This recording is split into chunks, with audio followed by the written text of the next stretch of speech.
Muito bem, nós vamos caminhar mais um pouco aqui no nosso tema, que é a família cristã.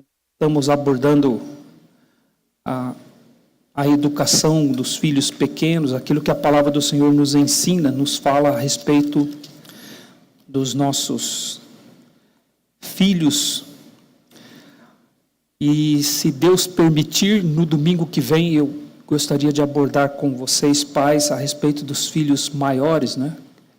E não é para resolver crise de adolescente, não é isso que nós vamos falar, não, né? A ideia é filhos que já estão pensando, se tornaram adultos, né? E que os pais devem pensar a respeito, junto com eles, né?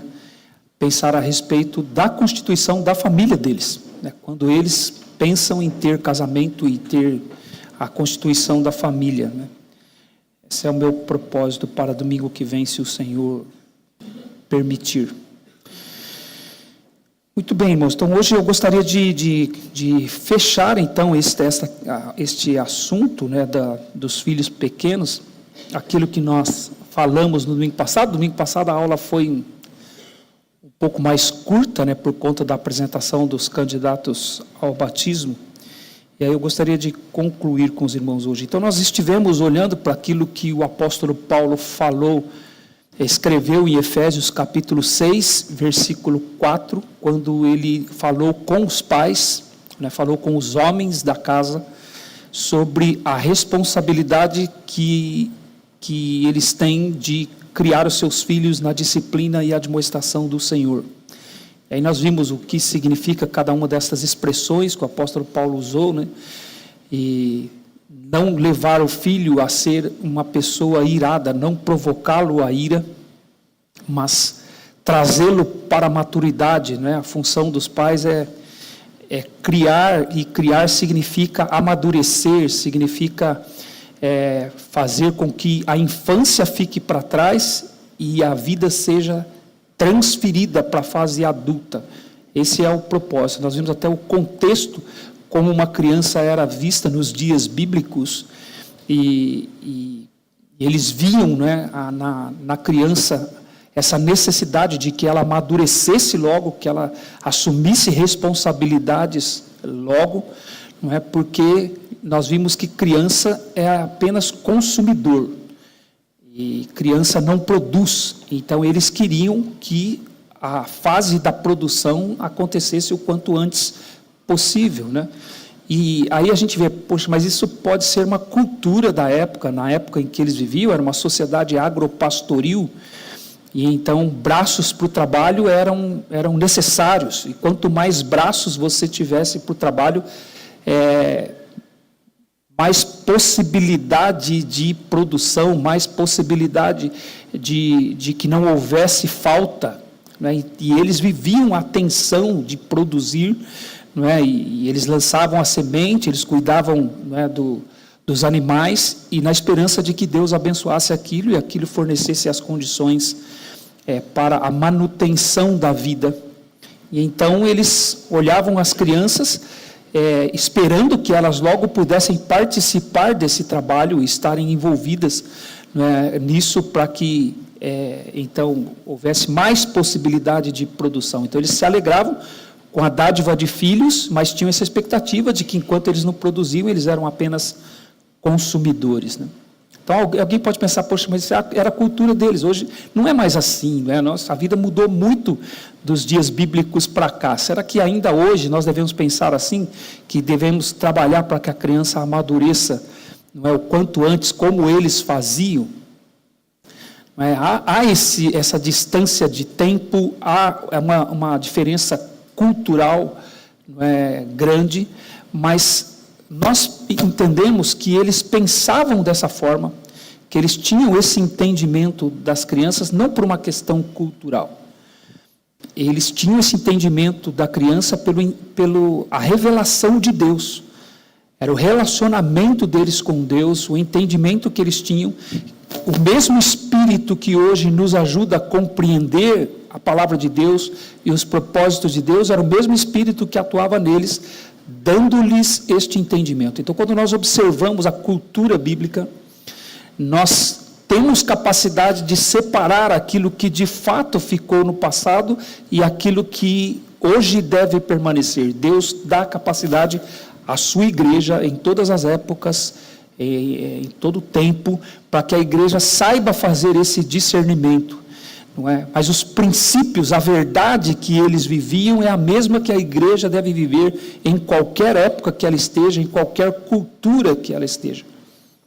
Então, esse entendimento que eles tinham a respeito das crianças era algo não cultural, era algo revelado por Deus, Deus dizendo o que é o homem e qual é a necessidade do homem, qual é a necessidade do ser humano. Então, era por revelação de Deus, né? Deus se revelou a eles, e Deus mostrou para eles como que deveria ser a vida. E então, quando eles registraram isso, quando Deus usou aqueles homens, os profetas, os escritores bíblicos para registrar, eles não estavam registrando cultura apenas. Havia aspectos culturais, mas eles estavam registrando a verdade, registrando a revelação de Deus. É por isso, né, que eu sempre cito, acho que esse versículo do Novo Testamento ele é importante, né, escrito pelas mãos do apóstolo Paulo, pela mente dele, né, quando ele diz em Romanos capítulo 15, versículo 4, tudo que outrora foi escrito para o nosso ensino foi escrito, para que pela paciência e consolação das Escrituras tenhamos nós esperança. Então, quando nós lemos aquilo que é dito no Antigo Testamento, aquilo é para o nosso ensino, de forma que nós tenhamos paciência, né? A paciência que vem das Escrituras, e a esperança que vem das Escrituras nós possamos viver, não é, para a glória de Deus, aprendendo com a palavra de Deus, aprendendo com as Escrituras. Então, tudo é ensino. E Deus dá a capacidade à sua igreja de ler aqueles relatos, de ler aqueles exemplos, ler aquelas situações que eles vivenciaram naqueles dias, para que nós possamos aprender com isso e aplicarmos isso nas nossas vidas, e como é o tema aqui da nossa EBD, aplicarmos isso nas nossas famílias. Então, é um risco quando nós tentamos julgar textos bíblicos apenas por cultura. As pessoas leem o texto e falam, isso aqui é cultura, isso aqui é daquela época, isso aqui não se aplica hoje. Isso é um risco, isso é perigoso. Isso tira a autoridade da palavra de Deus, isso faz com que o nosso desejo, os nossos sentimentos, eles assumam o controle na nossa interpretação bíblica e fazem com que, então, nós sejamos enganados pelos nossos próprios sentimentos, pelos nossos próprios desejos, pelas próprias dificuldades que nós encontramos em obedecer o que a palavra de Deus nos ensina, e aí, então, nós podemos terminar apenas dando autoridade àquilo que nós gostamos da palavra de Deus. Aí a gente confere autoridade baseado nos nossos gostos. Então, eu gosto disso aqui, então isso aqui tem autoridade. Isso aqui eu não gosto, isso aqui é cultural, isso aqui não se aplica hoje, isso aqui não serve para nós hoje. Então, é um risco que nós corremos. Então, o entendimento que nós devemos ter e crer, sobretudo, é na autoridade da totalidade da palavra de Deus. E tudo que está escrito para o nosso ensino foi escrito. Tudo tem a verdade de Deus sendo revelada a nós. E por isso que nós cremos naquilo que a palavra de Deus fala sobre ela mesma. As afirmações que ela faz sobre ela, nós cremos. E ela diz que ela é a verdade, ela diz que tudo que está escrito nela é útil para nós. Na segunda carta a Timóteo, o apóstolo Paulo, encorajando Timóteo a permanecer na Escritura, firmado nela, ele disse no capítulo 3, versículos 15, 16 e 17, dizendo que a palavra de Deus, ela é útil para nós, para o nosso ensino, para a nossa repreensão, para a nossa admoestação e para a nossa educação na justiça, a fim de que o homem de Deus seja perfeito e perfeitamente habilitado para toda boa obra. Toda. A palavra de Deus se aplica em todas as áreas da nossa vida. Não há uma área da vida humana que a palavra de Deus não tenha algo a dizer, não tenha sabedoria a ensinar. Então nós cremos nessas afirmações que a palavra de Deus faz sobre ela mesma. Quando nós lemos o Salmo 19, versículos de 7 a 9, é a palavra de Deus afirmando sobre ela mesma. A lei do Senhor é perfeita e restaura a alma, não é? O mandamento do Senhor é puro e ilumina os olhos. Então, os preceitos do Senhor, eles são retos e alegram o coração. Ele diz que a palavra do Senhor, ela dá sabedoria aos simples. Então, você tem ali em 2 versículos, em 3 versículos ali no Salmo 19, não é? 6 adjetivos sobre a palavra de Deus que afirmam, não é, a sua suficiência, não é, e a sua completude para instruir e ensinar o homem. Aí você tem o Salmo 119, que são 176 versículos, e na maioria desses 176 versículos tem um adjetivo sobre a palavra de Deus, exaltando a palavra de Deus, exaltando a comunicação de Deus para nós. Nós não sabemos o autor do Salmo 119, e alguns estudiosos acreditam que foi Esdras, o autor do Salmo 119, ele escreveu esse poema, não é, que é o maior capítulo da Bíblia, que é o Salmo 119, exaltando a palavra de Deus, a palavra escrita do Senhor. E o próprio Senhor Jesus disse que os céus e a terra hão de passar, mas as suas palavras não passarão. Então, quando nós vamos estudar e pensar a palavra do Senhor, nós temos que ter esse cuidado, não é? Porque alguns querem julgar a palavra de Deus baseada apenas em cultura, nas mudanças culturais, na vulnerabilidade da cultura dos homens, mas não percebem que estão julgando a palavra de Deus pelos seus sentimentos, pelos seus desejos.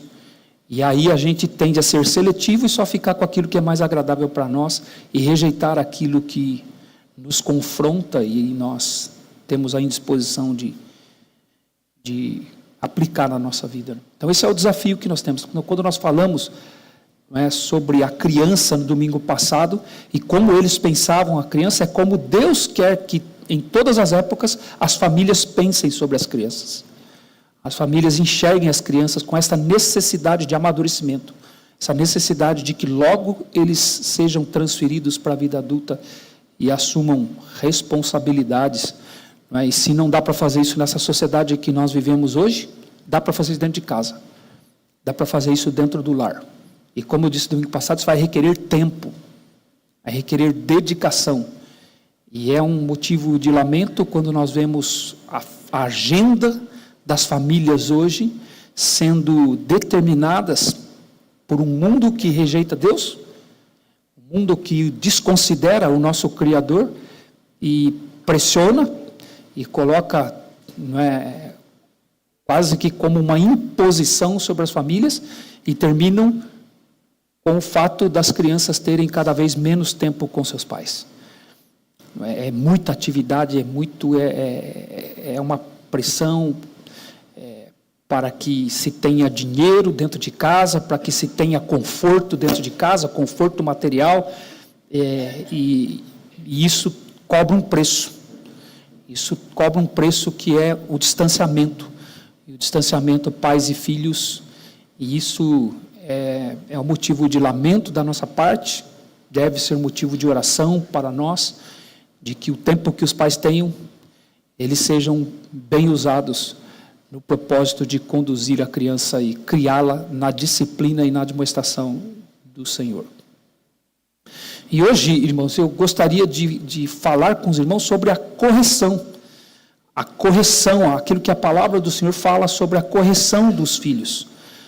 Os pais, dentre a sua tarefa, né, dentro desse propósito que Deus estabeleceu, de que no lar as crianças, os filhos sejam formados. No lar eles recebem as primeiras lições, no lar eles recebem os exemplos. No lar a palavra de Deus tem que estar presente, dirigindo toda a vida do lar.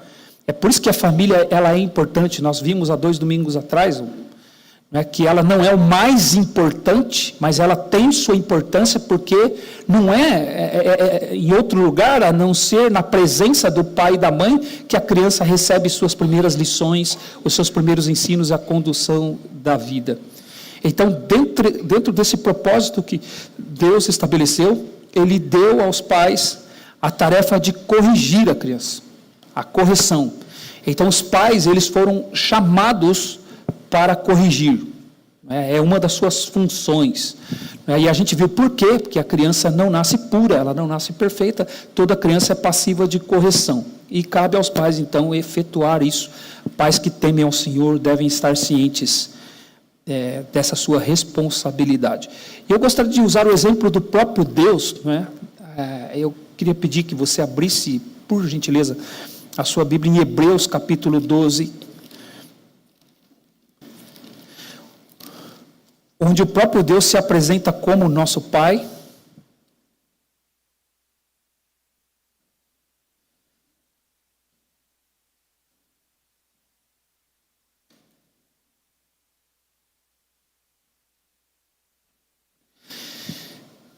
Hebreus capítulo 12. Aqui não é um texto sobre educação de filhos, mas é um texto em que Deus se coloca como exemplo de como um pai deve corrigir seus filhos. Então, o que acontece aqui no contexto, irmãos, da carta aos Hebreus, né? A carta aos Hebreus, nós não conhecemos o autor, nós não sabemos quem escreveu esta carta, mas nós sabemos pelo contexto, lendo a carta, e nós compreendemos o porquê ele escreveu, qual era o motivo pelo qual ele escreveu essa carta. Era uma carta de encorajamento. Ele chama no final da carta, no finalzinho, ele vai dizer que aquilo que ele escreveu foi uma breve palavra de exortação. Ele diz que ele pede aos seus leitores que eles suportassem esta breve palavra de exortação que ele escreveu resumidamente. Então, o que é exortação? Exortação, ela tem o sentido de encorajamento. Exortação envolve correção, ele envolve admoestação, mas tem o sentido de encorajar. A palavra exortação, ela é aplicada, por exemplo, sobre a pessoa do Espírito Santo, que Jesus disse que quando ele fosse, ele enviaria o Espírito Santo, e o Espírito Santo seria o nosso consolador, para estar conosco o tempo todo. A ideia da presença do Espírito Santo é aquele que se coloca junto de nós, é aquele que se põe ao lado e diz palavras de consolo, palavras de encorajamento, palavras de correção. Esse é o papel do Espírito Santo. Jesus estava dizendo: eu vos enviarei outro Consolador para que esteja para sempre convosco. Ele nos diz ali no Evangelho de João, né, quando ele fala do Espírito Santo nos capítulos 14, 15 e 16. Então é se colocar ao lado. Então, é isso que é a ideia da exortação. Então, quando o autor escreveu a carta aos Hebreus, ele disse que o seu propósito era ser uma palavra de exortação, esta carta. Então, era para dar encorajamento. Por quê? Porque essa carta foi para uma igreja, ou algumas igrejas, era uma carta circular, e ela foi lida nas igrejas, e ele sabia o que aqueles irmãos estavam enfrentando. Ele sabia que eles estavam enfrentando lutas, estavam enfrentando dificuldades, que estavam fazendo com que eles se desanimassem.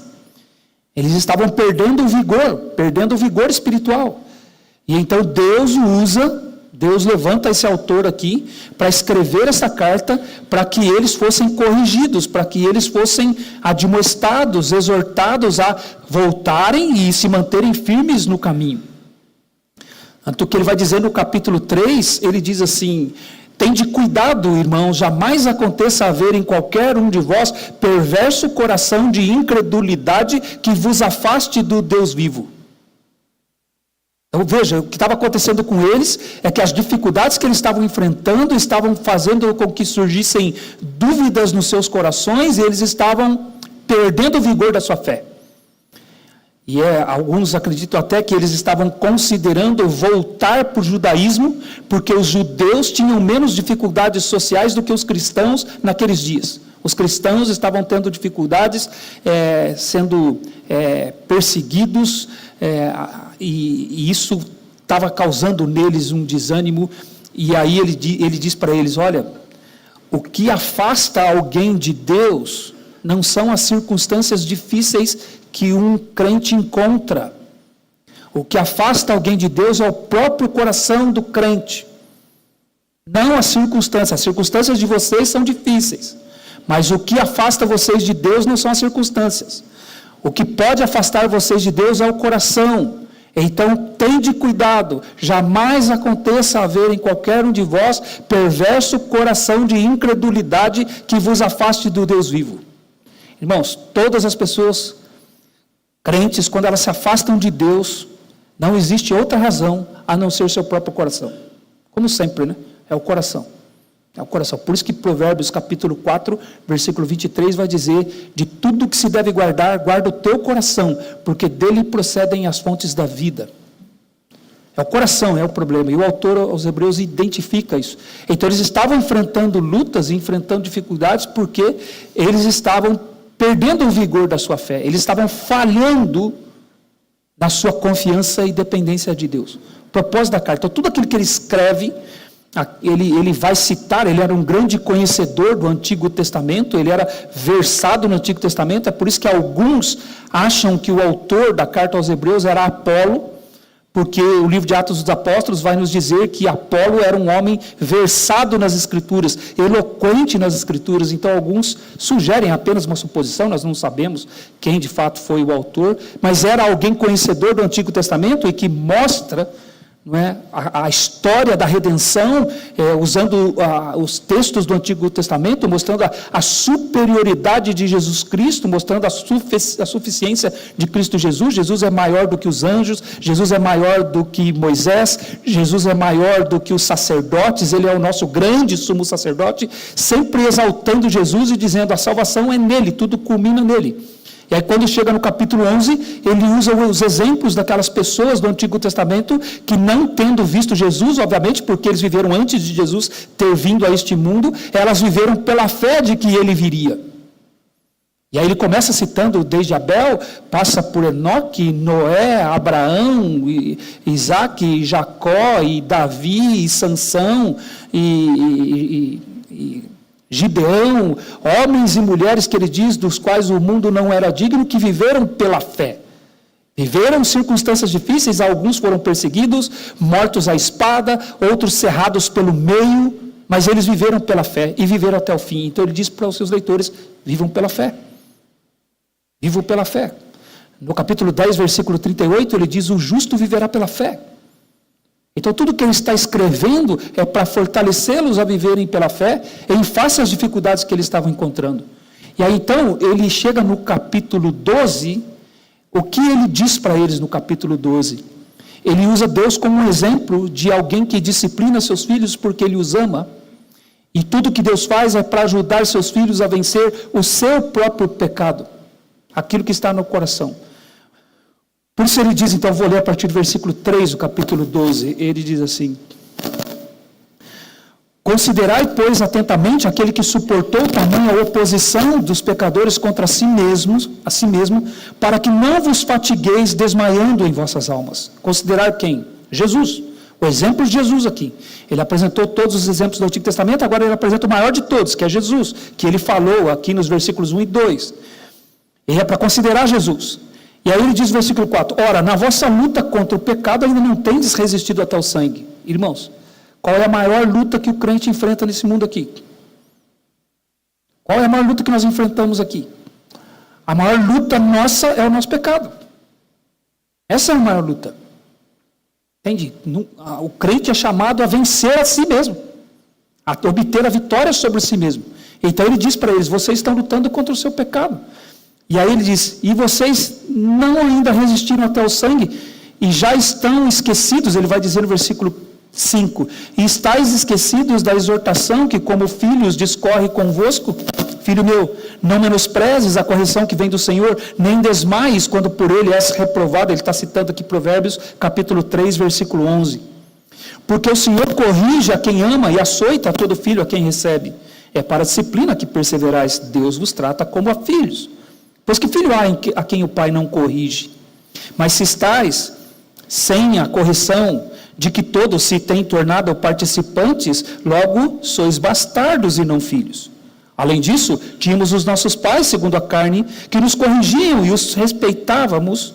Não havemos de estar em muito maior submissão ao Pai dos Espíritos e então viveremos? Pois eles nos corrigiam por pouco tempo, segundo melhor lhes parecia. Deus, porém, nos disciplina para aproveitamento, a fim de sermos participantes da sua santidade.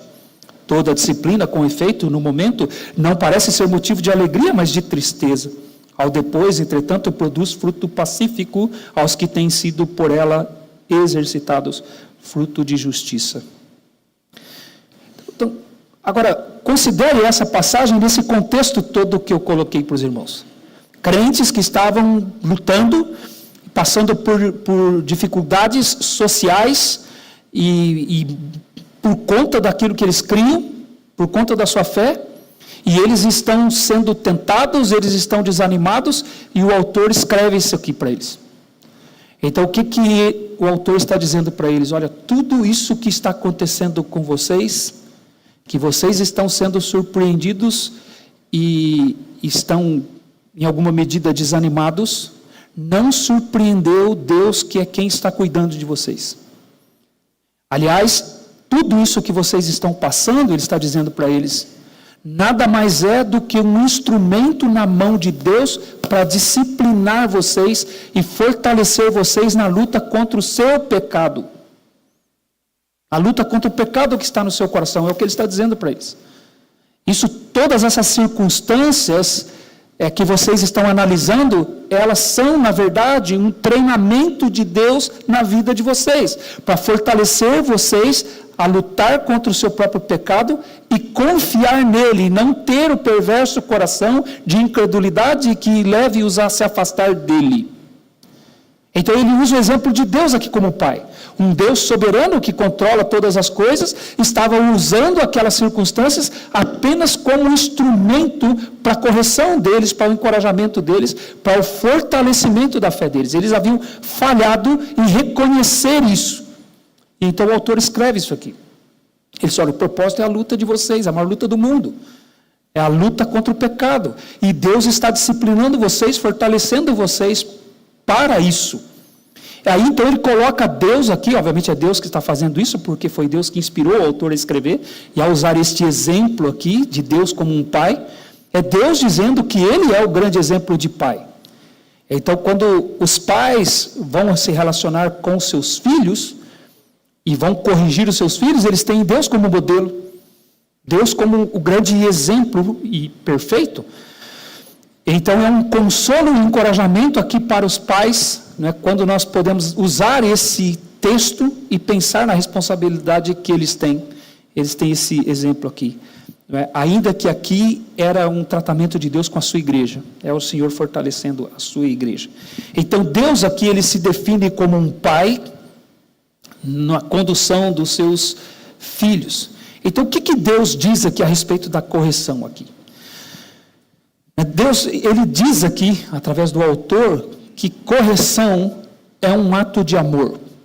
É o que ele vai dizer no versículo 5, ele diz, e estáis esquecidos da exortação que como a filhos discorre convosco, filho meu, não menosprezes a correção que vem do Senhor, nem desmaies quando por ele és reprovado. Então, como nós sabemos que Deus ama seus filhos? Baseado no versículo 5. Como eu sei que Deus me ama? Eu sei que Deus me ama pela correção que Ele aplica na minha vida. O ato do amor de Deus, a ação dele como pai, como um pai nobre, um pai perfeito, é demonstrada, o amor é demonstrado por esta ação, e a ação da correção. É Deus corrigindo. E ele cita Provérbios aqui, depois nós vamos lá para alguns textos em Provérbios, e o livro de Provérbios vai dizer que a correção é um ato de amor. E é interessante hoje como você vê pais que abdicam de corrigir seus filhos porque eles dizem que amam seus filhos. Eles abandonam o que a Bíblia ensina sobre correção dos filhos e usam como argumento é que eu amo. Eu não posso fazer isso com ele. Quando a verdade bíblica é oposta a isso, é justamente porque Deus nos ama que ele corrige-nos, que ele usa as circunstâncias que colocam sobre nós dificuldades, obstáculos, que fazem com que nós tenhamos muitas vezes tristezas e angústias, e Deus permite que a gente passe por tudo aquilo, e Ele usa aquilo como uma disciplina amorosa dEle na nossa vida, para nos fortalecer. Fortalecer a nossa confiança nele, fortalecer-nos na nossa luta contra o pecado. Então, como nós sabemos que Deus ama os seus filhos? Pela correção. Pela correção. Se eu não sou corrigido, eu não sou amado por Deus. Lembra o que Deus disse a respeito de Jacó e Esaú? Deus disse, eu amei Jacó e aborreci Esaú. Eu escolhi Jacó antes deles nascerem. Não havia eles feito nem bem nem mal para que eu optasse por um e rejeitasse o outro com base no que eles fizeram. Isso aqui é com base na minha misericórdia, Deus diz. Porque não depende de quem quer, e nem de quem corre, nem de quem se esforça. Depende da minha soberania, a minha livre vontade. E eu amei Jacó e aborreci Esaú. A linhagem do Salvador vai vir por Jacó, e não por Esaú. Agora, como nós sabemos que Deus amou Jacó e aborreceu Esaú? Quando você lê lá, a história destes dois homens, lá no livro de Gênesis, quando você lê a história deles, você vê a mão do Senhor pesando sobre Jacó o tempo todo. E Esaú vive a sua vida. Vive a sua vida sozinho. Segue o seu caminho sozinho.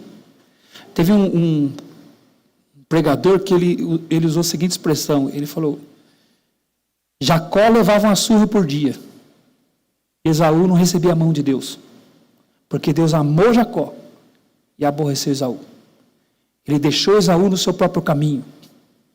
Deixou Esaú seguir sua própria vontade. E Jacó, Deus não deixou ele seguir sua própria vontade.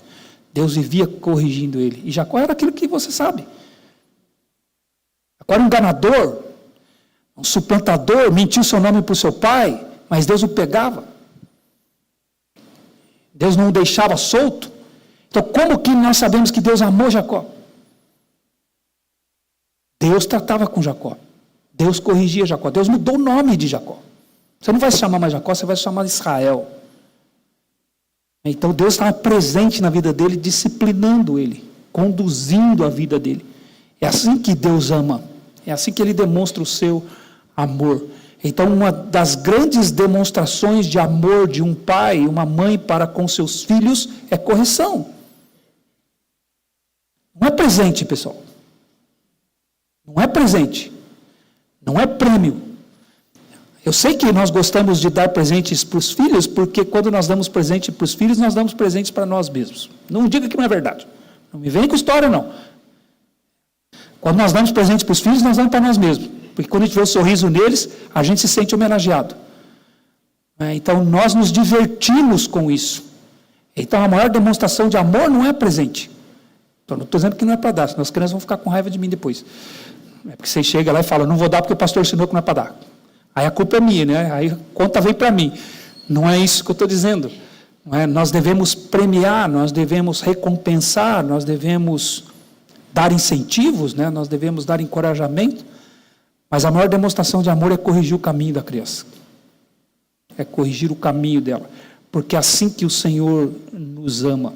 Amar é corrigir o filho. Por isso que ele cita Provérbios capítulo 3, versículos 11 e 12. Filho meu, não rejeites a disciplina do Senhor, nem te enfades da sua repreensão, porque o Senhor repreende a quem ama, assim como um pai a um filho a quem quer bem. Em Apocalipse 3, 19, Deus diz para a igreja de Laodiceia, o Senhor Jesus diz, Eu repreendo e disciplino a quantos amo. Então o Senhor, porque Ele ama, Ele repreende e Ele disciplina. Então a correção, ela é um ato de amor, irmãos. Por isso que nós estudamos aqui, quando falamos do amor, o amor bíblico, nós refletimos, pensamos que o amor, ele é sacrificial. Ele é sacrificial. Ele não é sentimental. Ele não é emocional. Ele é sacrificial. Então, um pai, ele disciplina o seu filho, e quando ele faz isso, de acordo com o que a Bíblia ensina, esse pai está sacrificando-se pelo filho. Porque não há prazer em corrigir um filho. Não há prazer, não há alegria. Por isso que ele diz, ele mesmo vai afirmar aqui, a correção, num momento presente, não é motivo de alegria, é de tristeza. Não há prazer. Então, se não houver a disposição de se sacrificar, não vai haver correção. E se não houver a disposição de se sacrificar, não haverá amor. Amor é sacrifício. Então, é um ato de fé. É de confiança no Senhor. Então, ele coloca para nós que a correção, ela é um ato de amor. E aí, veja o que ele diz.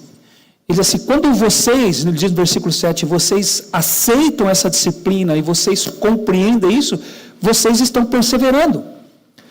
E lembra que eles estavam desanimados, estavam querendo dar um passo atrás, estavam querendo deixar a igreja, por conta das dificuldades que eles estavam enfrentando, e ele diz, vocês perseveram porque vocês aceitam isso como a mão do Senhor sobre vocês, e a mão amorosa dele sobre vocês.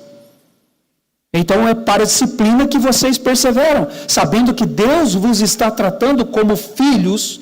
E aí ele pergunta, que filho há quem o pai não corrige? Que pergunta é essa, não é, irmãos? Que filho há quem o pai não corrige? Que pergunta é essa aqui?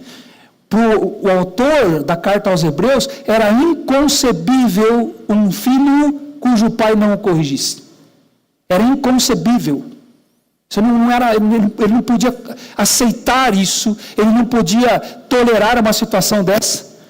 Então, como pode um pai não corrigir um filho?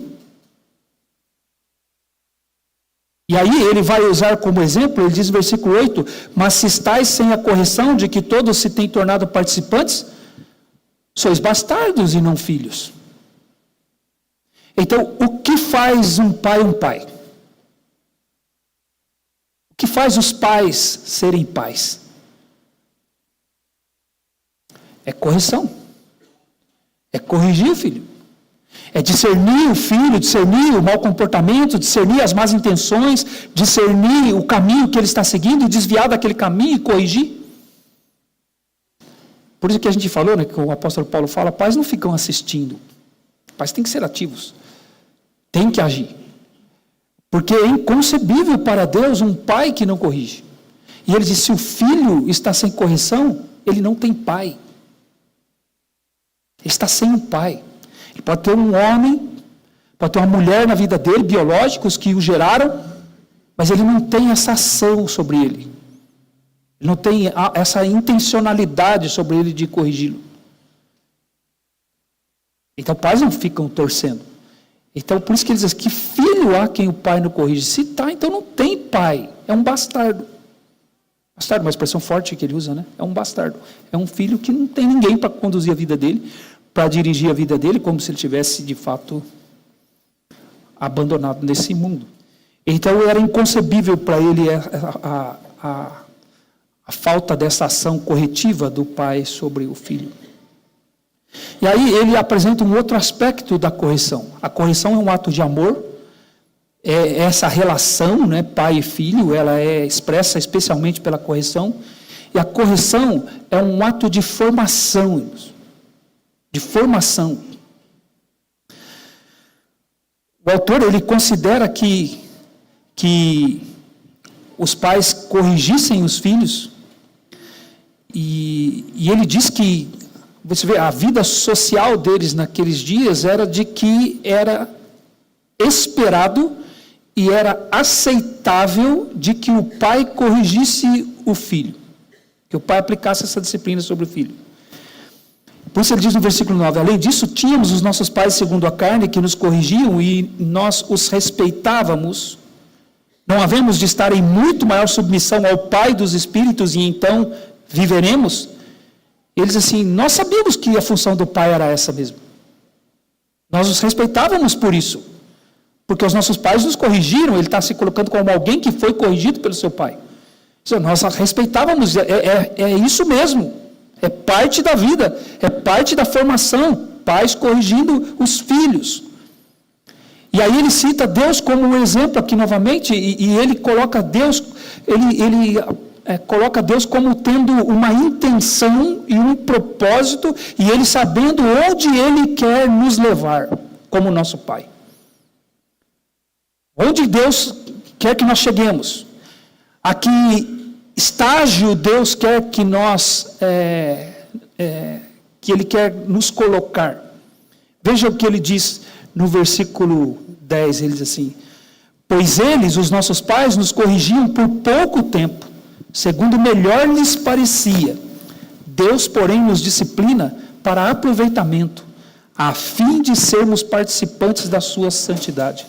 Então ele diz, a ação de um pai na família, e ele faz essa comparação, ele diz assim, o pai disciplina por pouco tempo, ou seja, é temporal, é um tempo em que o pai aplica a disciplina sobre o seu filho, e aquele tempo vai se findar, vai chegar uma época em que terminou, em que agora o filho foi formado, e espera-se que ele tenha sido bem formado, e ele então vai viver a sua vida, a disciplina corretiva, especialmente a física, ela tem um tempo. Chega uma hora que aquilo para. Espera-se que tenha sido plantado ali, que tenha sido formado ali, e o caráter, e então agora ele vai viver com base naquele caráter que ele recebeu e foi formado dentro do seu lar. Então ele diz, os pais corrigiam por pouco tempo, segundo melhor lhes parecia. E aí ele faz a comparação com Deus. Ele diz, Deus, porém, nos disciplina para aproveitamento, a fim de sermos participantes da sua santidade. Então, qual é o objetivo de Deus para nós como seus filhos? Veja, ele está dizendo para eles, para aquelas pessoas, aqueles crentes que estavam passando por dificuldades, ele está dizendo para eles, tudo que vocês estão enfrentando, tudo que vocês estão passando, é porque Deus tem um objetivo para a vida de vocês como Pai de vocês. E o objetivo de Deus é o melhor possível. Ele usa duas coisas aí, duas palavras aí, irmãos, no versículo 10. Deus faz isso para aproveitamento. Sabe o que é aproveitamento? Aproveitamento é um termo ali que traz a ideia de lucro, de vantagem, de benefício. Deus nos corrige, nos disciplina para algo bom na nossa vida. Não é mal, não é ruim. Ele tem um propósito, é dar-nos vantagem, é dar-nos lucro, é nos colocar numa condição melhor da qual nós estamos hoje, da qual nós nos encontramos hoje. Então Deus tem um propósito, Ele tem um objetivo para fazer isso. E a segunda expressão que ele usa aqui é para sermos participantes da sua santidade.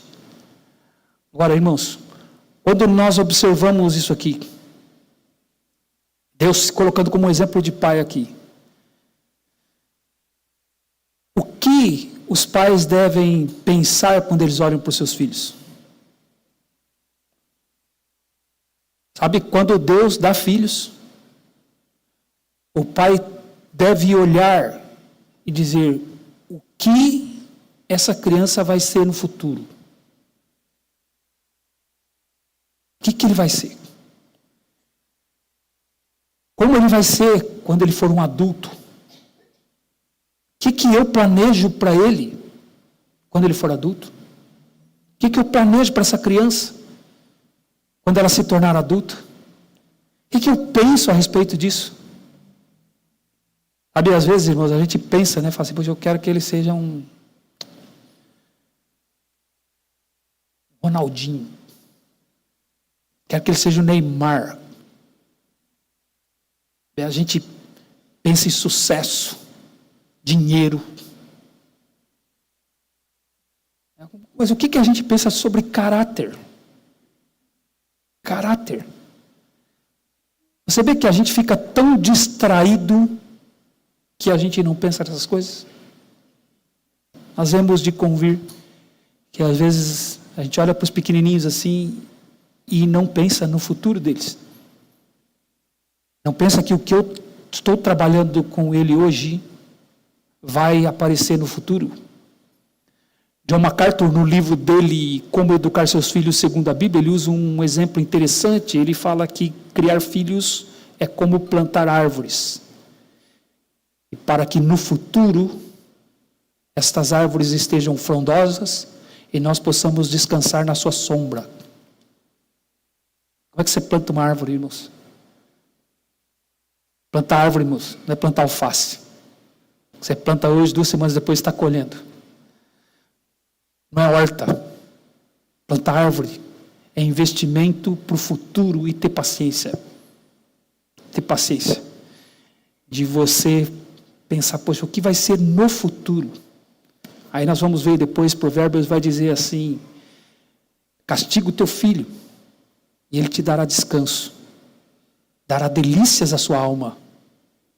E o que é ter delícia com o filho?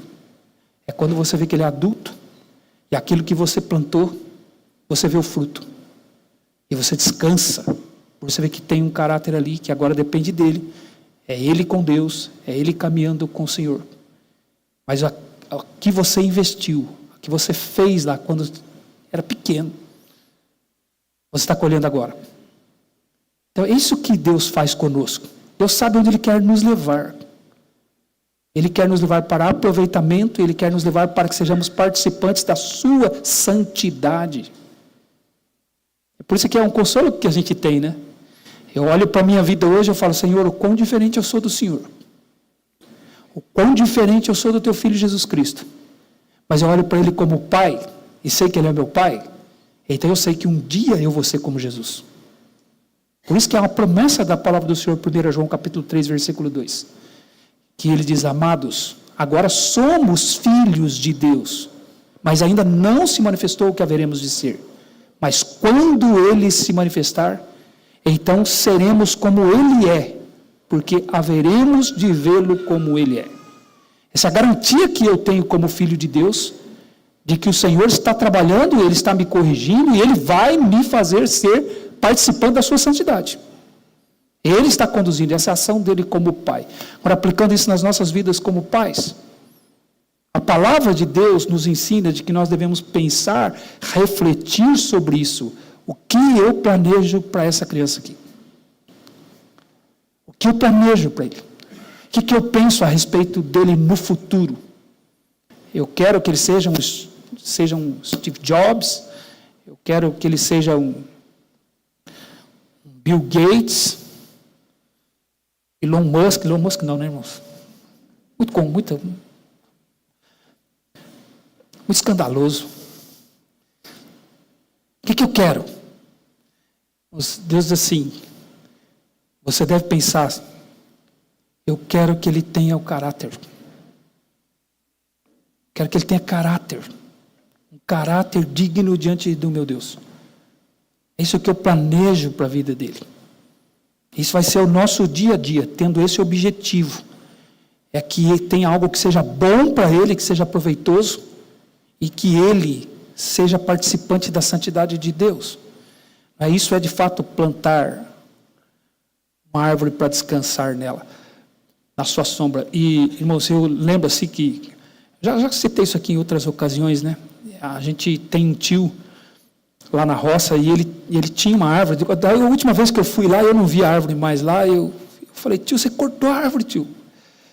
E era uma árvore muito curiosa para nós, assim, porque meu tio, ele plantou aquela árvore, ele fez do tronco da árvore um banco para ele descansar na sombra da própria árvore, sem matar a árvore.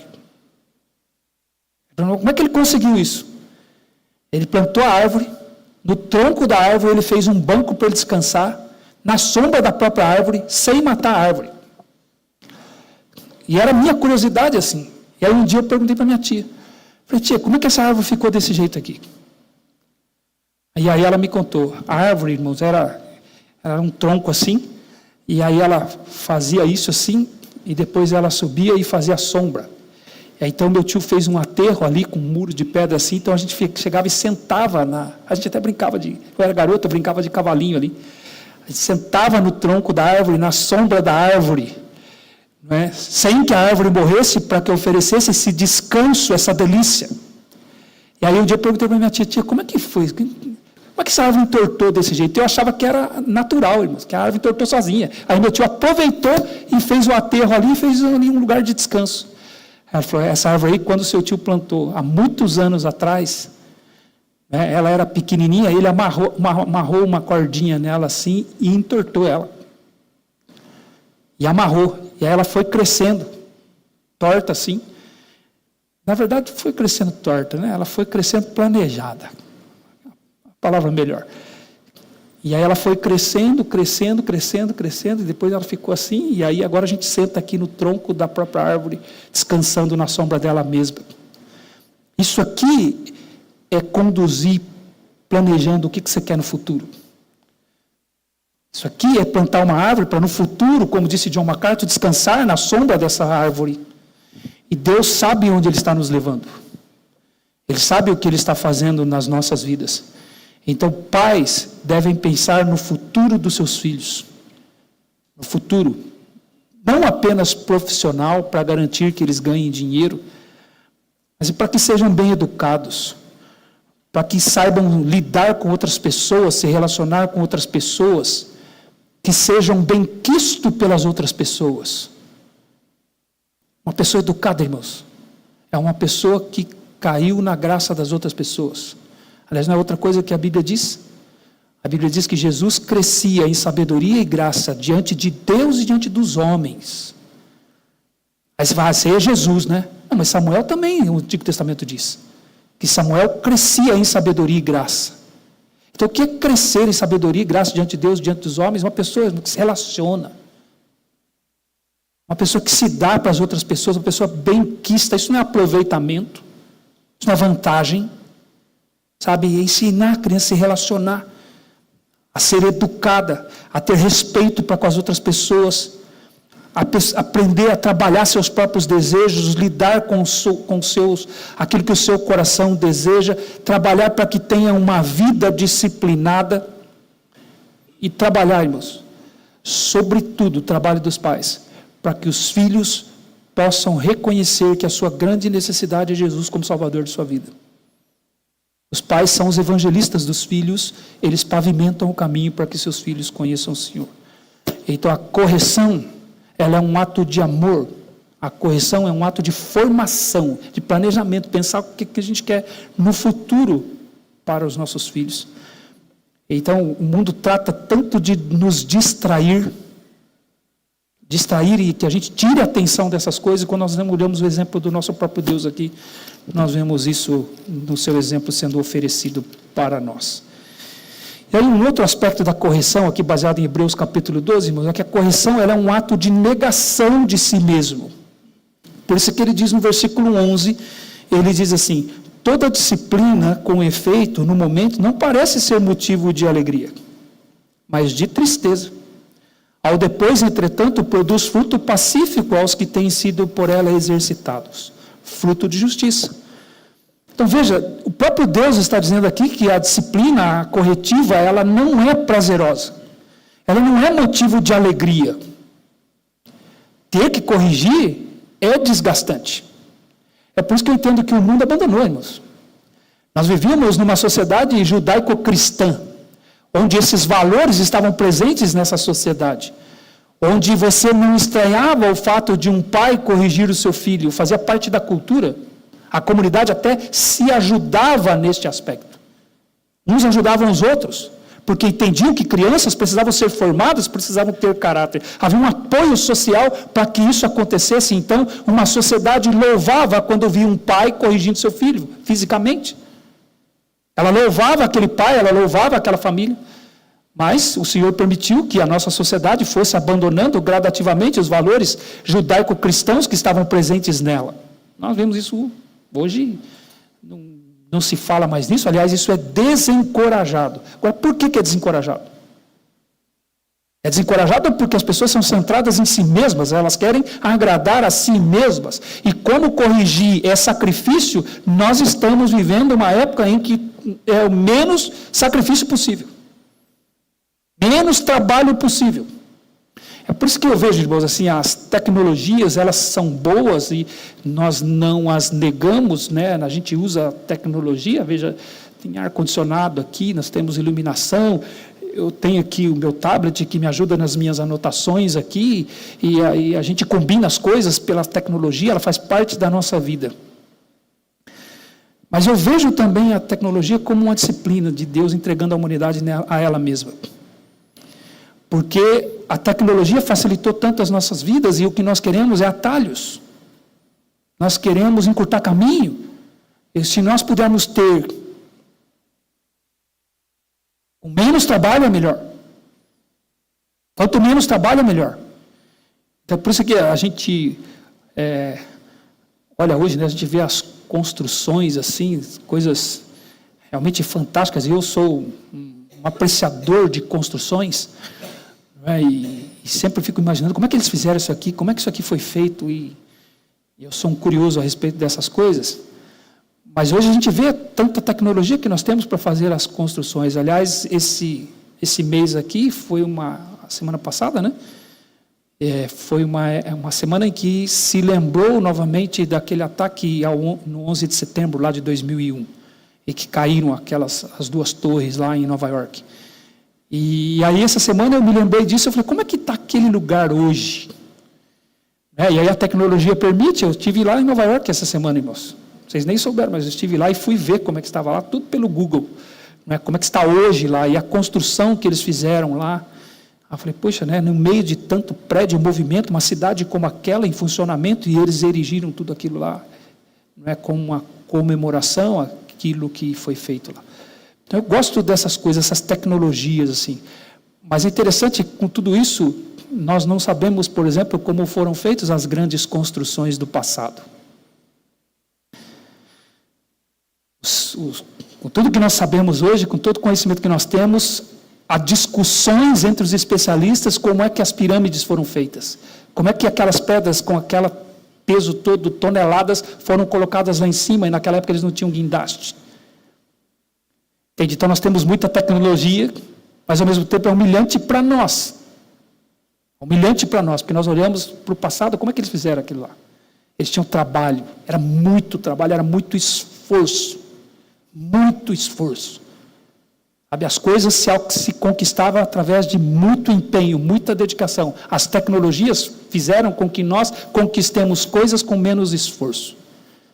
Eu penso que isso é um ato disciplinar de Deus, assim, entregando-nos a nós mesmos.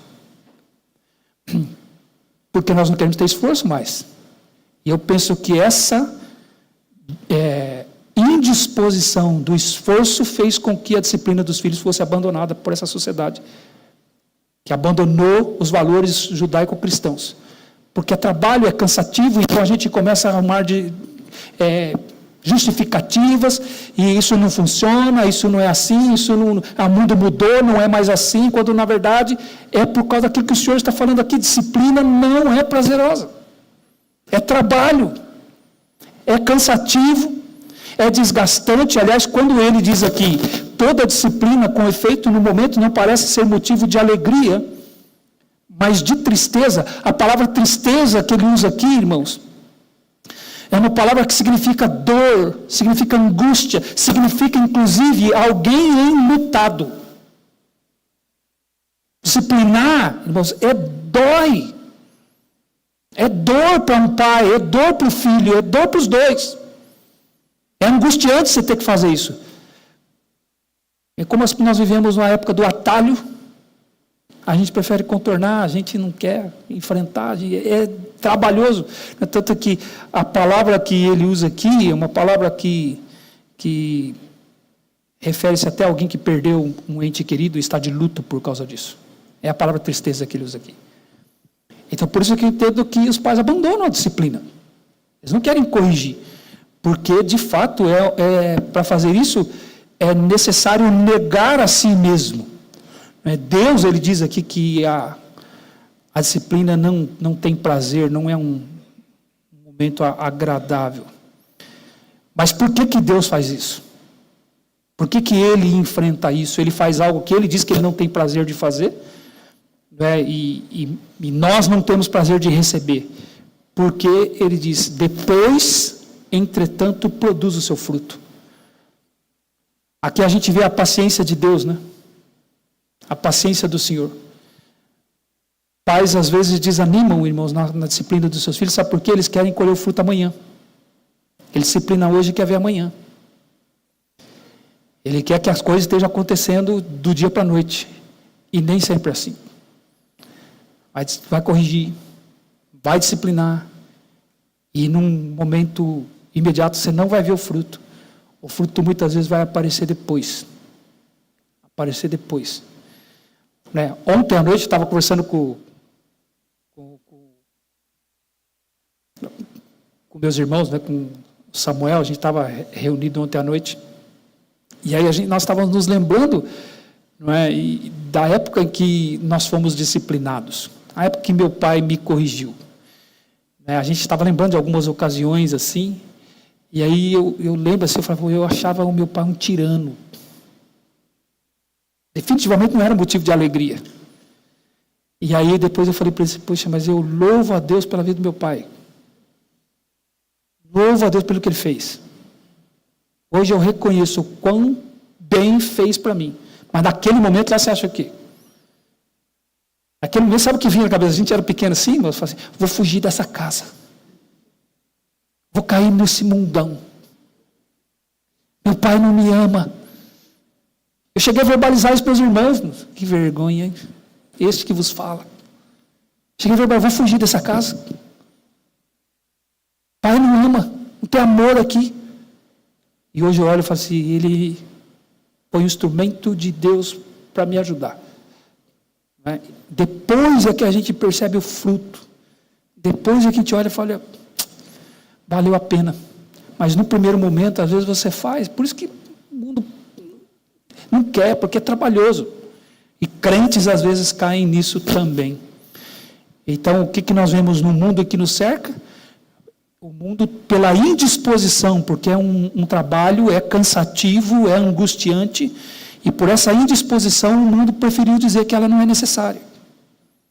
Às vezes, num mundo que nos dá esse conselho, os filhos não são vistos como necessitados de correção. Pelo contrário, eles dizem que os filhos já têm sabedoria intrínseca neles mesmos.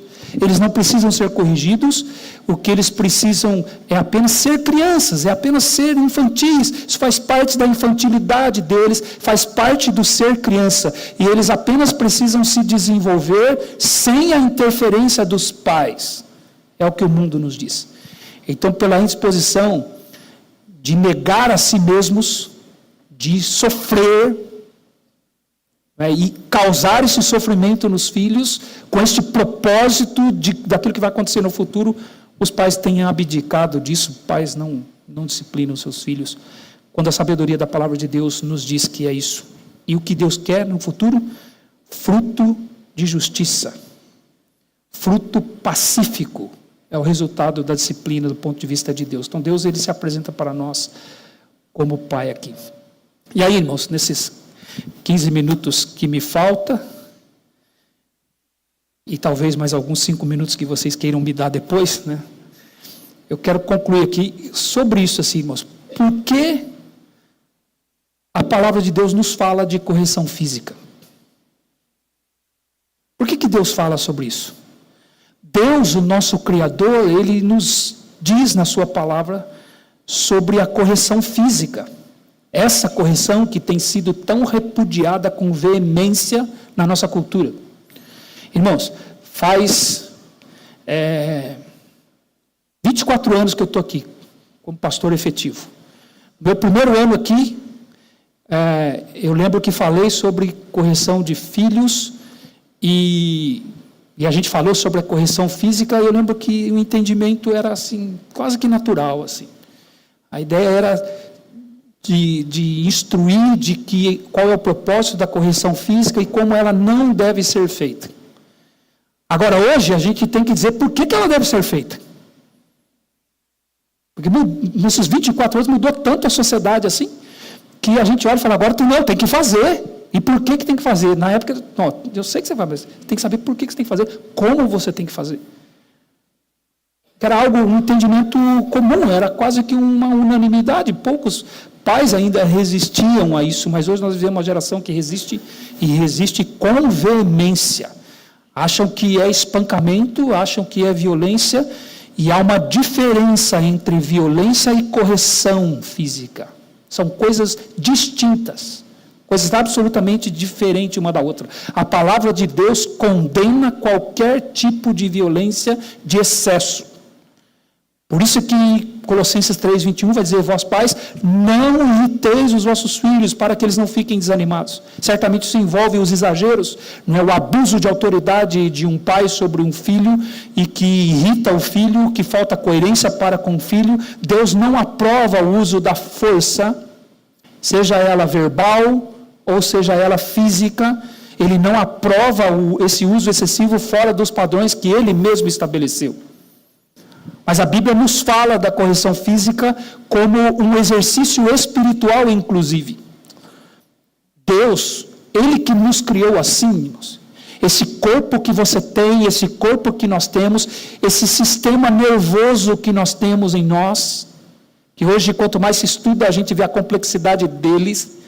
Tudo isso aqui é obra de Deus, obra do nosso Criador. Como disse Davi no Salmo 139, por modo assombrosamente maravilhoso me formaste e me teceste no ventre de minha mãe. Isso tudo é admirável demais para mim, Senhor. O Senhor me viu lá, substância ainda informe. Ele está dizendo, eu sou o que sou porque o Senhor me fez. Então, quem nos fez assim? Foi o Senhor. E se nós sentimos dor, Deus tem um propósito para isso.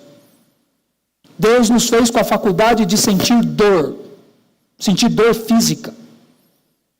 Foi Ele que nos fez assim. E a sabedoria nas suas obras. Então a correção que provoca dor tem sabedoria. Tem sabedoria da parte de Deus. A dor tem como alvo, a dor da correção, ela tem como alvo atingir o coração. Você acha que Deus não disciplina eu e você fisicamente? Você acha que quando Deus permite que seus filhos passem por dor física, Ele não tem nenhum propósito nisso para eles? Tem gente que acha, isso aqui é um acaso, isso aqui é porque é esse mundo que a gente vive aqui mesmo, né? Faz parte. Não, você é filho dele. Ele tem propósitos para isso. Ele não permite as coisas gratuitamente na nossa vida. Ele nos corrige muitas vezes, inclusive fisicamente.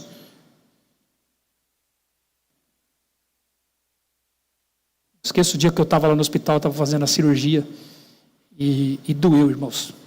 Doeu. Naquela madrugada. E eu falei com ele.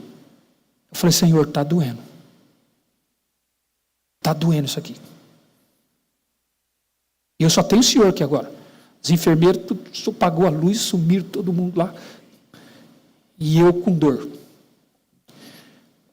é para você ficar com dó, não é para você chorar, não. Mas eu falei com Deus. Falei, Senhor, tem misericórdia de mim, porque está doendo isso aqui. Está doendo. Ele é meu pai, e Ele diz que Ele dirige a minha vida. Então a correção física faz parte da sabedoria de Deus. E nós entendemos que o livro de Provérbios é um livro de sabedoria. Abra a sua Bíblia em Provérbios capítulo 1.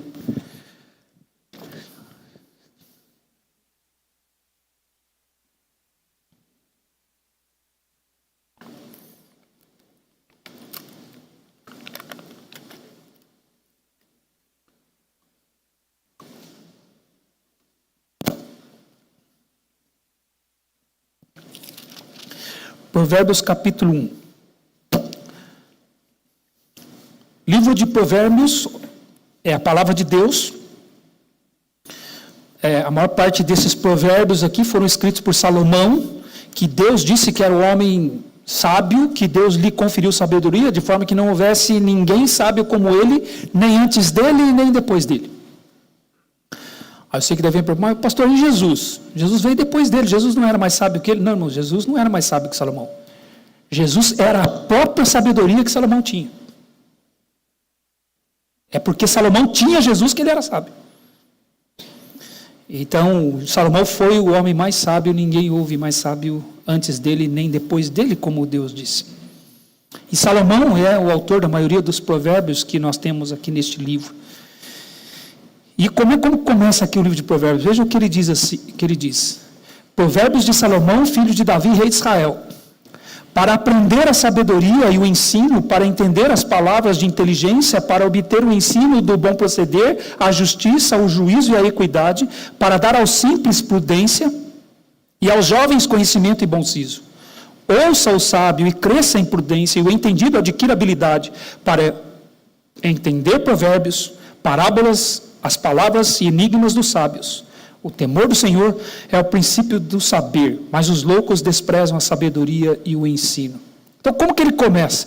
Ele coloca aqui ele começa falando sobre os objetivos a serem alcançados. Então, quais os objetivos a serem alcançados aqui? Por isso que ele diz, então, objetivos a serem alcançados. Aprender sabedoria. Então, o que ele diz aqui é que sabedoria pode ser adquirida. A Bíblia não trata a sabedoria, irmãos, como algo inerente, natural ao ser humano. A sabedoria vem de Deus. Ela tem que ser colocada por Deus em nós, porque nós mesmos em nós não temos sabedoria inerente em nós. Então, por isso que ele fala aqui de aprender a sabedoria. Aí você vai se lembrar que na carta de Tiago capítulo 1, a partir do versículo 5, ele vai dizer, se alguém tem necessidade de sabedoria, peça a quem?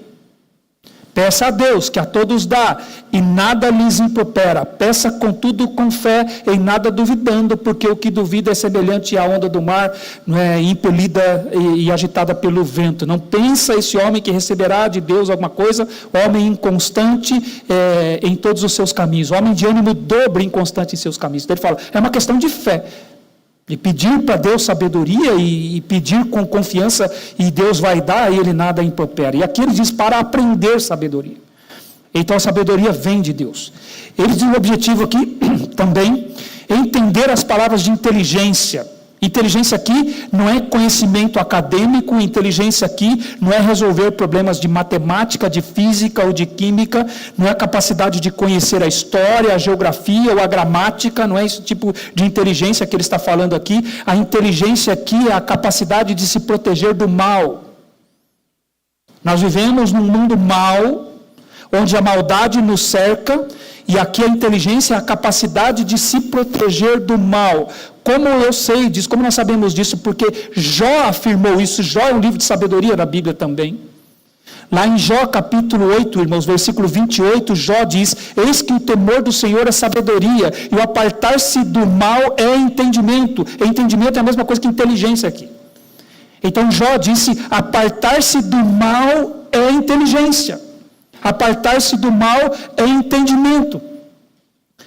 Então, por que entender? Por que compreender? Por que ter esse tipo de sabedoria? Por que ter esse tipo de inteligência? Para se proteger do mal. Se proteger dos conselhos errados, se proteger das ideias do mundo, se proteger do engano do próprio coração. É se proteger daquilo que pode ser prejudicial. Por isso que Deus ele disciplina para aproveitamento, é para aquilo que seja bom e não prejudicial. E o objetivo também que ele coloca aqui é obter o ensino do bom proceder, a justiça, o juízo e a equidade.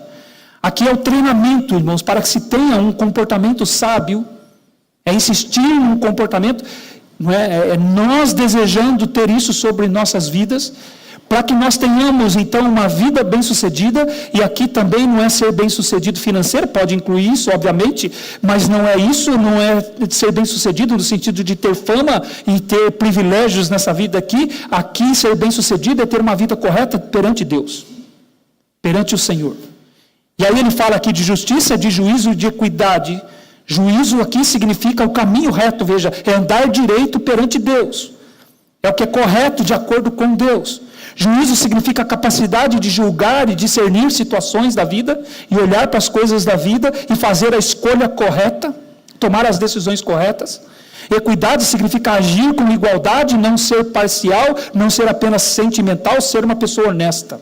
Isso é sabedoria na palavra de Deus. E então ele diz que também o objetivo é dar aos simples prudência e aos jovens o bom siso. Aqui a sabedoria para ajudar os outros. Para viver a vida social, se relacionando como Deus quer, num ajuntamento onde se produzam coisas boas para Ele, para a glória dEle. Então é dar aos outros prudência. É interessante, simples aqui, mas é o mesmo que o Salmo 19 vai falar, simples aqui é uma pessoa que tem a mente aberta. E por que a Bíblia diz que é ruim ter a mente aberta? O mundo vive falando para você, né? Você precisa ter a mente aberta. Você é muito fechado, você é muito radical, não é que o mundo diz para você? Simples na Bíblia é ter a mente aberta, e ser prudente é saber fechar a mente. A palavra de Deus dá sabedoria aos simples, vai nos dizer o Salmo 19. Então, ensinar a pessoa a discernir, para não assimilar tudo que está à sua volta. Crer em tudo que é oferecido. Sabe, o crente tem que ter um caminho, ele tem que ter um discernimento. Ele sabe, ele tem que saber julgar as coisas. Essa é a ideia aqui, de ajudar os outros a fazer esse tipo de julgamento. E bom siso aqui, não é ter um bom propósito na vida, apontar um caminho. Então, o que a sabedoria faz? Faz com que o sábio ajude o jovem a ter um bom propósito na vida. Interessante, a Bíblia vai sempre dizer que o jovem precisa de pessoas sábias. Anda com o sábio e te tornarás sábio, vai dizer o livro de Provérbios. Anda com o tolo e acabará mal. Jovem não tem sabedoria inerente nele, nem nós temos, nós precisamos de Deus para isso, mas ele está dizendo ter a sabedoria para ajudar o jovem. Ajudar o jovem a ter um bom propósito na vida, ter um bom siso, apontar o caminho para ele. E qual é o caminho para alcançar a sabedoria? Então ele vai dizer, ouça o sábio. Quem é sábio, ouve. Ele sabe ouvir os sábios. Uma pessoa que quer crescer em sabedoria, ela dá ouvidos às outras pessoas, e ele já é, por causa disso, chamado de sábio. Interessante, ouça o sábio. Não que uma pessoa é sábia, que ela ouve. Sabedoria começa pelo ouvir. Não é? Então ele já tem uma sabedoria nele. Qual é a sabedoria que ele tem? Ele quer ouvir os sábios. Então ele está no caminho da sabedoria. Aí ele vai dizer aqui no versículo 5, cresça em prudência. Crescer aqui é isso mesmo, é adicionar, é aumentar, adicionar prudência. E prudência aqui é ensinamento, traz a ideia de percepção. Ele diz aqui, o entendido adquire habilidade. Se ele já é entendido, como que ele vai adquirir habilidade? É porque o entendimento dele, a sabedoria dele faz com que ele reconheça que ele precisa crescer nisso. Então aquele que tem o discernimento, ou seja, o entendido, que ele adquira bons conselhos, que é a habilidade que ele coloca aqui. Então, habilidade significa isso, né? Ter essa disposição. O sábio é entendido porque ele sabe ouvir conselhos. E o caminho para alcançar a sabedoria é a humildade, por isso que ele fala de ouvir. Ouça. É ouvir, é desejar, escutar, procurar orientação para a vida. E para entender aquilo que dizem os sábios, eles dizem para entender os provérbios aqui, entender as parábolas, as palavras, os enigmas dos sábios. Então aqui como um resumo daquilo que é ser alcançado, ele coloca dessa forma aqui. E aí ele afirma, o temor do Senhor é o princípio da sabedoria. Então tudo está ligado ao Senhor, é dele que vem toda a sabedoria. Então o livro de Provérbios vai falar sobre as questões da sabedoria da vida, irmãos. O livro de Provérbios fala sobre a disciplina física dos filhos. Então, a questão da disciplina física dos filhos, que o livro de Provérbios fala, irmãos, ele vai envolver diretamente, qual é o conceito que nós temos sobre a autoridade da palavra de Deus. Diretamente. E aí perguntas precisam ser feitas, e eu estou encerrando aqui, irmãos. Será que a palavra de Deus está desatualizada nessa questão? Quando ela vai dizer sobre a correção física dos filhos? Será que a sua sabedoria não é mais uma sabedoria para a época em que nós estamos vivendo? Será que ela pode ser aplicada nas nossas famílias? Aquilo que o livro de Provérbios vai dizer sobre a correção dos filhos? Essas são questões importantes para nós respondermos, porque nós vivemos nessa época em que a correção física dos filhos é um escândalo. Não há como negar. Nossa sociedade se tornou muito sensível à dor física. As pessoas não suportam ações que envolvam dor física. É interessante, irmãos. As palavras podem ser agressivas, elas são toleradas. Mas em hipótese alguma deve haver a dor causada por alguém, a dor física. Palavras ofensivas podem ser ditas, mas a cadeira não pode ser jogada. Tem gente concordando com o que recebeu a cadeirada e condenando quem jogou a cadeira. Está tudo errado, irmãos. Não tem certo nessa história. Lamentável, lamentável. É de chorar, de ver um debate onde se está falando sobre aquele que vai liderar a maior cidade da América Latina, com um PIB maior do que muitos países.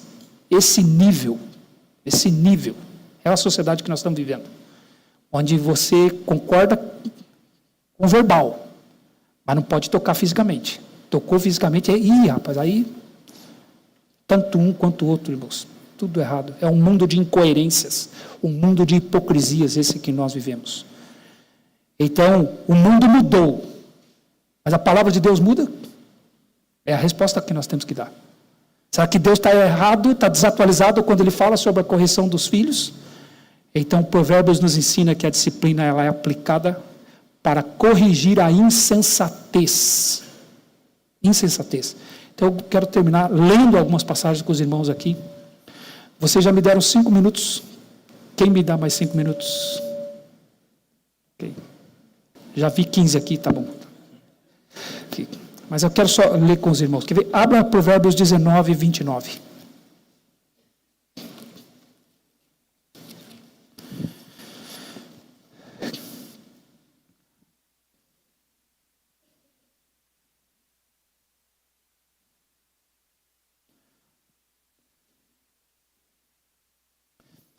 Ele diz assim, Provérbios 19, 29. Preparados estão os juízos para os escarnecedores e os açoites para as costas dos insensatos. Veja, a correção física é por causa de um coração estulto, insensato. Veja Provérbios 26, versículo 3. Provérbios 26, versículo 3.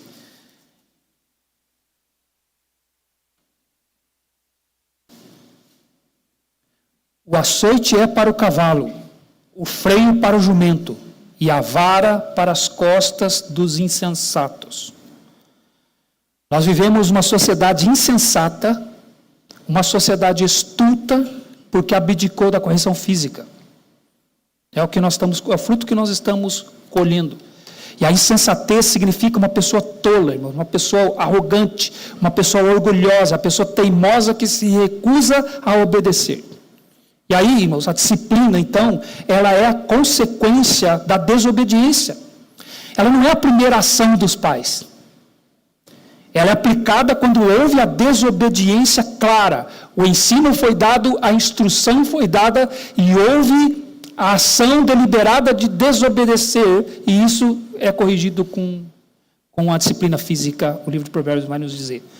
Porque as consequências foram apontadas. Então, a disciplina física é uma maneira de ensinar sabedoria para os filhos. Abra aí Provérbios, os últimos textos que nós vamos ler, que é sobre a disciplina da criança. Provérbios capítulo 13, veja Provérbios capítulo 13, versículo 24. Provérbios capítulo 13, versículo 24, veja. O que retém a vara aborrece seu filho, mas o que o ama cedo o disciplina. Um ato de amor que projeta os filhos para o futuro.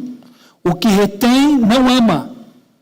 Quem retira da criança a disciplina, quando a criança desobedece, quando ela deliberadamente é rebelde, ele não ama seu filho, é o que ele está dizendo.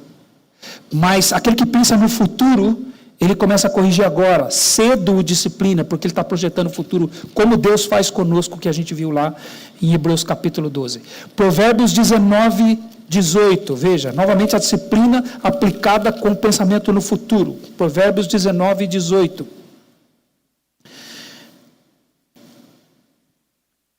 Castiga teu filho enquanto há esperança, mas não te excedas a ponto de matá-lo. O que a sabedoria da palavra de Deus está dizendo? É o tempo da formação do caráter, ainda há esperança, corrige enquanto ele é pequeno, corrige, né? Castiga e, obviamente, exerça domínio próprio. Exerça domínio próprio, disciplina, irmãos. Não é descontar na criança a raiva que eu estou sentindo porque ela me desobedeceu. E por isso que pais irritam os filhos, porque ele disciplina de acordo com o sentimento que ele teve no momento. Se ele ficou com muita raiva, ele vai para cima. Se ele não ficou com raiva, então ele não vai. Então falta padrão. Padrão. Então o que ele está dizendo aqui? Tem um padrão, tem um plano, tem um entendimento. É domínio próprio. É um exercício contra si mesmo também. É o que ele diz aqui. Então ela deve ser feita com esse controle, né, dos pais. Provérbios 22, 15. Veja, Provérbios 22, 15.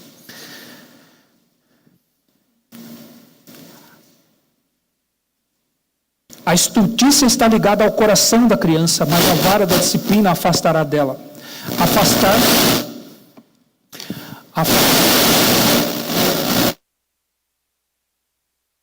via contra a disciplina de criança.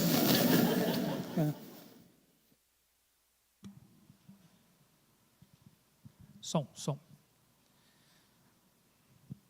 Está repreendido, em nome de Jesus. Irmãos, a disciplina física tem como objetivo atingir o coração. A Bíblia diz que é enganoso ao coração e desesperadamente corrupto. A Bíblia vai nos dizer em Provérbios capítulo 20, versículo 5, que como águas profundas, assim é o coração de um homem. Os filhos pequenos dentro de casa têm um coração, e esse coração é como um oceano.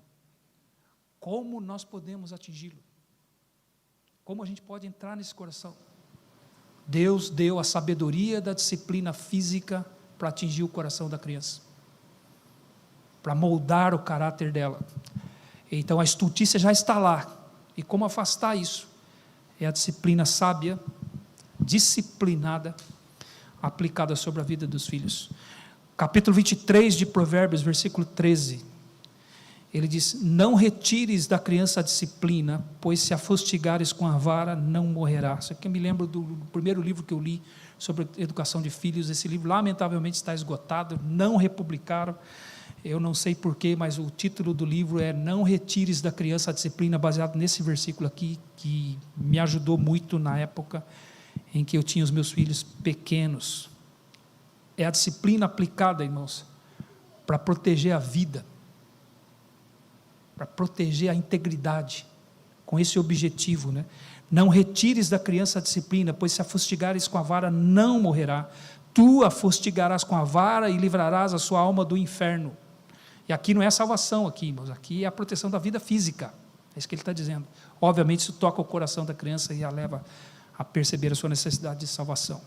E aí, por último, irmãos, 29 e 17. É a árvore que nós plantamos para descansar. Provérbios 29 e 17.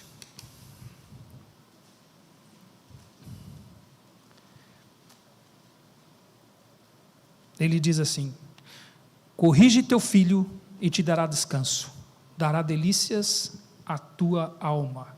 A correção aplicada pensando no descanso futuro, pensando no alívio que nós vamos ter no futuro.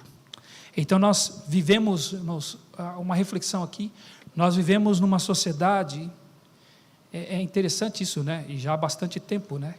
Em que você leva o seu filho pequeno lá e furam ele, tiram sangue do pezinho dele, aplicam vacina nele. Outro dia eu vi um vídeo, acho que foi a Patrícia que me mostrou, irmãos. O pai estava com a criança, uma garotinha assim, recém-nascida, é o pai, o homem mesmo. E aí ele foi levar para tomar vacina, e aí a vacina na perninha, e aí, irmãos, a hora que a enfermeira foi chegando, que ele olhou a agulha, ele fez assim, o pai chorou antes da criança.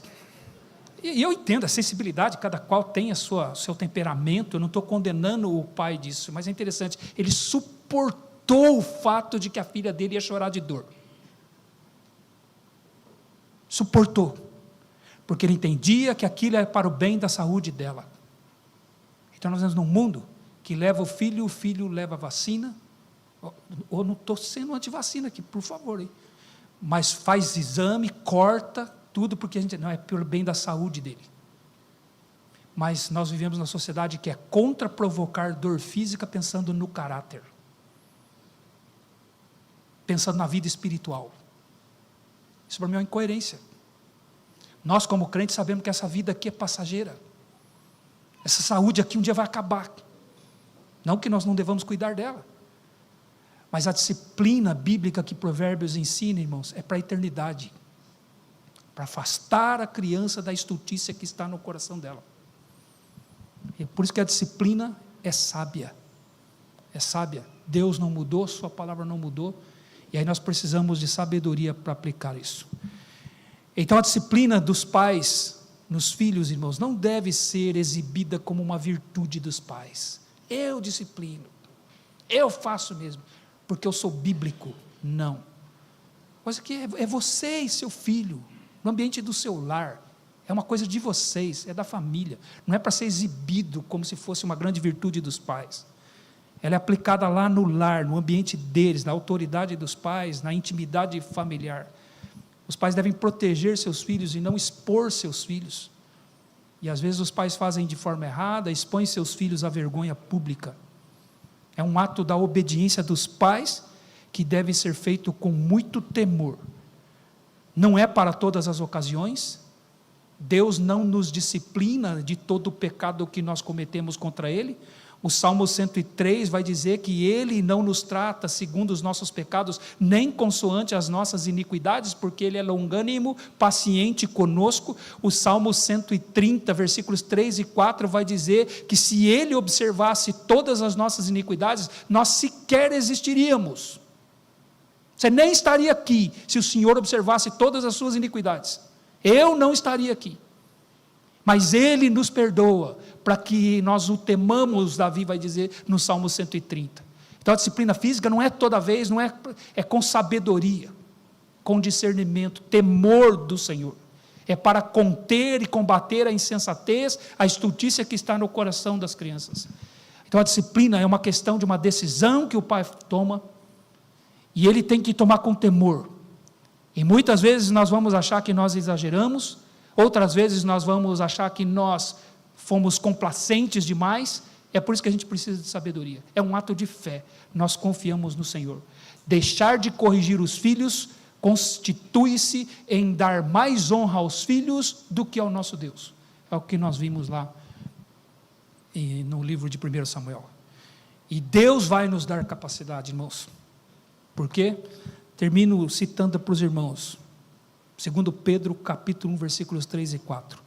Visto como pelo seu divino poder nos têm sido doadas todas as coisas que nos conduz à vida e à piedade, pelo conhecimento completo de Jesus nosso Senhor, que nos chamou por sua própria glória e virtude.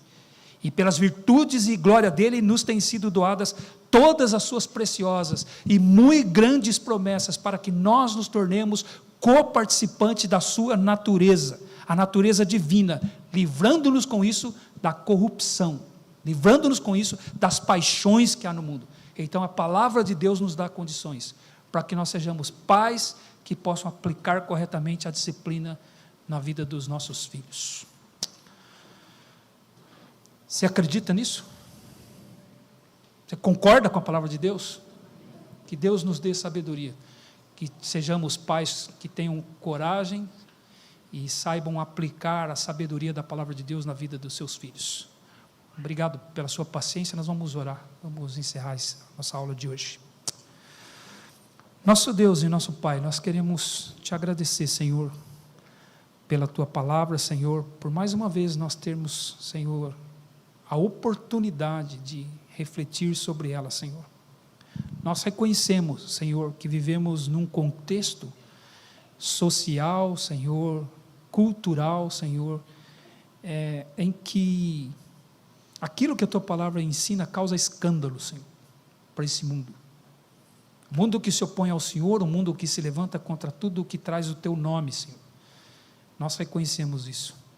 E sabemos que isso nos desafia a continuar confiando no Senhor, a continuar crendo que aquilo que a Tua palavra diz é suficiente para nós, e é verdade, e é sabedoria para nós.